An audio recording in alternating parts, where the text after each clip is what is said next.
Toastmasters, dignitaries, and guests.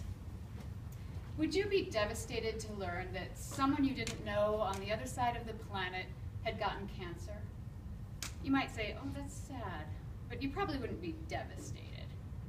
Now imagine that that person is your car mechanic or your postal worker.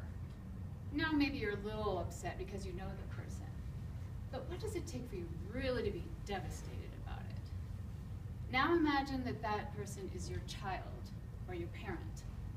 Just the thought of that could bring you to tears, because now we're talking about someone in your circle of compassion. If we want to have a better world, and I assume we all do, we could start by expanding our circles of compassion. My is the most important word in our vocabulary. My country, my money, my family. When we hear about a plane crash or a school shooting or a tornado, our first thought is, did I know anyone involved? Oh, thank goodness my family's okay. When we had the recent fires in Colorado, I heard so many people say, thank God for protecting my home, as if the suffering of others is somehow detached from me. Our circles of compassion tend to be very small. We care the most about the people in our family and our close friends. But what if we could expand our circle of compassion? Well, that would be too hard. I can't possibly care about all the people in the world. I have enough trouble dealing with my stuff. Worrying about the whole world is for people like Gandhi or Mother Teresa or Jesus or Martin Luther King. Let them handle it. But what if we all could expand our circle of compassion? To make our lives easier, we put a kind of shell around ourselves. And the thicker that shell, the less we have to worry about things outside of that shell. I'd like to give you an example. Laurie, could you come on up here for a minute? All I need you to do is walk around this circle, no matter what I do. Hey, why are you walking so slow? What is your problem? Can't you see I'm in a hurry? Who taught you to walk? My grandmother walks faster than you. Honk!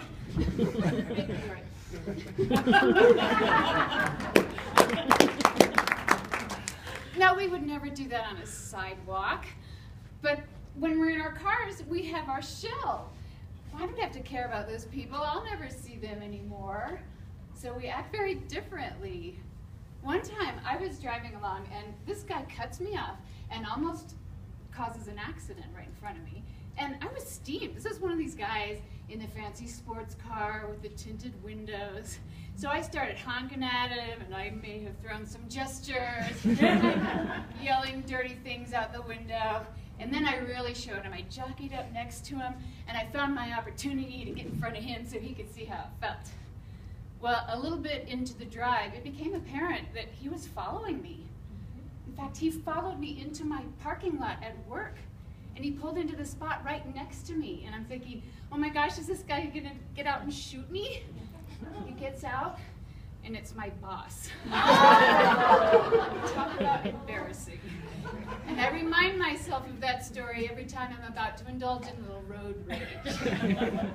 We act differently when we know the person. Our phone and our computer, that's another type of shell. We're much more likely to say something nasty in a text or in a comment board, or much more likely to curse out a salesperson that we don't know than we would ever do face to face. And when we have this shell, it can make us lose our inhibitions. Anonymity can do that. On the other hand, when we feel like we know someone, we're more likely to help. This is why Save the Children shows the pictures of the starving children and gives their story. We're much more likely to give to that cause. But that's kind of hard to look at sometimes. Do you ever change the channel when that animal shelter commercial comes on and they have the dogs in the cages and Sarah McLachlan's singing, I will remember you. It's hard to look at that. I switch it right away. The farther away that is from me, the less I have to care. Proximity causes us to act. If we hear about a flood in Cambodia, some third world country, we're not so likely to donate money as if the flood is in our own community. Oh, these are my people. I care about them. Unfortunately, those people in the third world countries don't always have someone in proximity to help them out. And what happens over there has a butterfly effect that surely reaches us over here. What if we could see the whole world as our neighbor? I've traveled to 37 different countries, and I love seeing the natural wonders and the architecture, but my favorite part is getting to know the people. I love to see an Italian woman hanging out her clothes, or a Chinese family of 4 riding by on one scooter. And when I talk to them, I realize we're really all basically the same. A funny thing happens when you travel. Have any of you ever been to a foreign country or another state, which is like a foreign country, and met somebody from your own city? It's very exciting, isn't it? You're from Colorado Springs? I'm from Colorado Springs. We're so excited because we have found somebody with whom we have something in common.